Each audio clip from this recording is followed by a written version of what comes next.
Chinese government, which would be if they were still alive, which they're not now.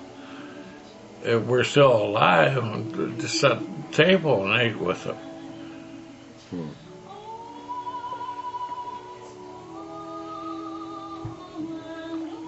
Yep, it was quite a deal, quite a deal. Communism because they wanted to collectively to have the people join them. And when they went up in that part of China that they had, they had jurisdiction up there of some type in a certain area, and that's where they started out from. Yeah. So they wanted to know that if we would help them. And so that's when we started flying up there and having contact with them. See, there was only about, I would say less than 20 people ever went up there to handle all the talks and everything. But they told us then that they knew that they would have to have a capitalistic form of government to have progress. And that showed that they were pretty darn sharp. Yeah. Because without a capitalistic form of government, you wouldn't have power. Were the people friendly to you, or? Oh, yes, my goodness, yes. But there were very few people there. Up there, we landed, and then they had built a sort of a barracks type deal for us. They all lived in caves because the Japanese had bombed out their town completely. Yeah. The walls were still there, but there was nothing interior. And so they went into the mountains where where they were all, southern Ohio, about the same height. They were probably 2,000 feet. And they had 5 colleges and 4 hospitals in caves. And they lived in caves, and they had built a place that we didn't have to stay in caves. They had a building for us. But we weren't supposed to stay. Our crew, which was a crew of 2. I made champion myself, but when we pulled off to the side of the roadway to let the fighters land so they could escort us back, the ground caved in and tore the prop off the left engine and cut the plane half in 2. Oh, no. So we were there a week without even a razor. I bet you smell good. Before they sent another plane up to pick us up. But they furnished us some clothes and stuff. But, oh no, you couldn't see anything. You'd ride up and down the roads, what they had at that time, you wouldn't see anybody. All back in the mountains that were inaccessible to most people. But we went up, and from the time we started going up there, over about a 5-month, 6-month period, when we were last up there, did your school here ever have a county fair? As far as no. Well, where you'd set up all your everything. They would have knitting and cooking and this and that and mechanics and stuff at your high schools. No, not well, really. They had one of those up there, and that was so interesting.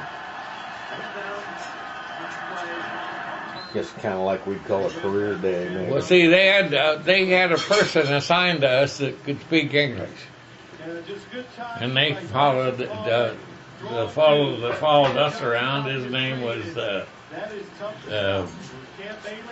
yeah, I picture him just well they. He was newspaper type. Come on, go, go, go, go.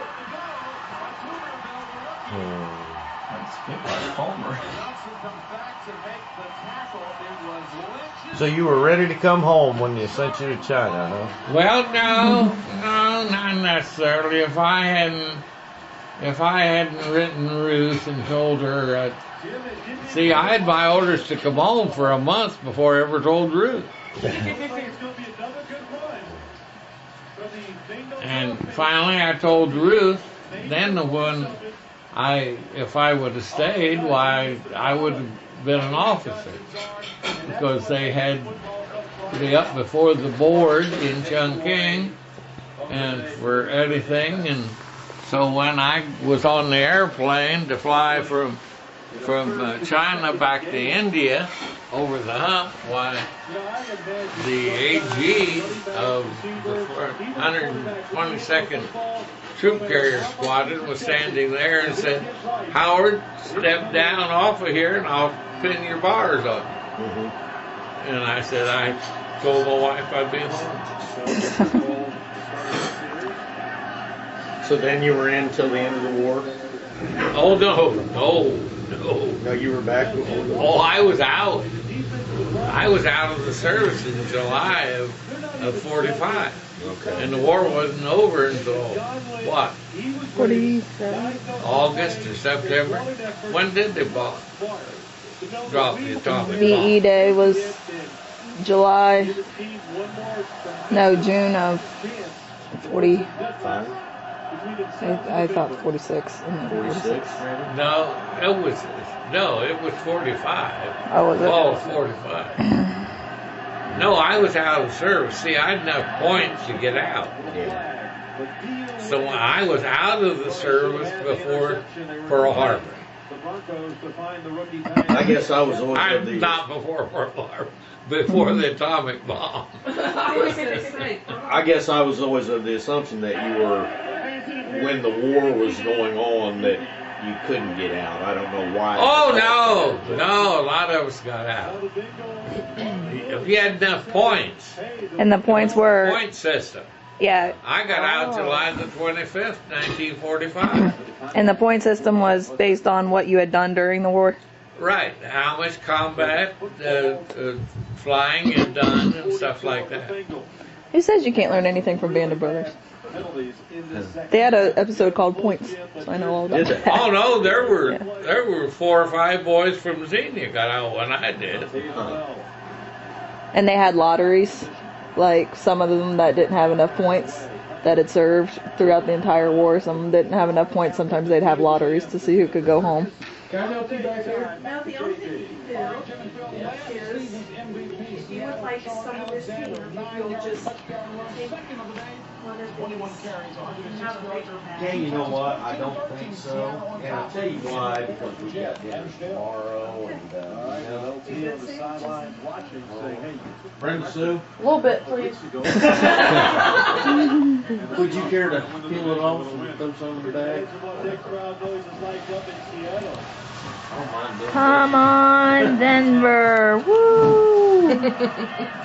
Come on. What's the score? 24-17. Denver. Denver. Uh-huh. Go, Denver. Elizabeth just wants her presents, but she's picking her eye. Not my nose, at least. Yeah, It's usually was. my She was picking nose. her butt earlier, but I just didn't get it on camera. Thanks, She farted a lot earlier too. It smelled really bad. Emily.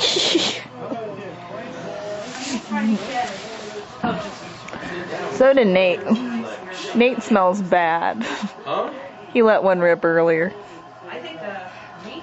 So? That was a long time ago. It wasn't that.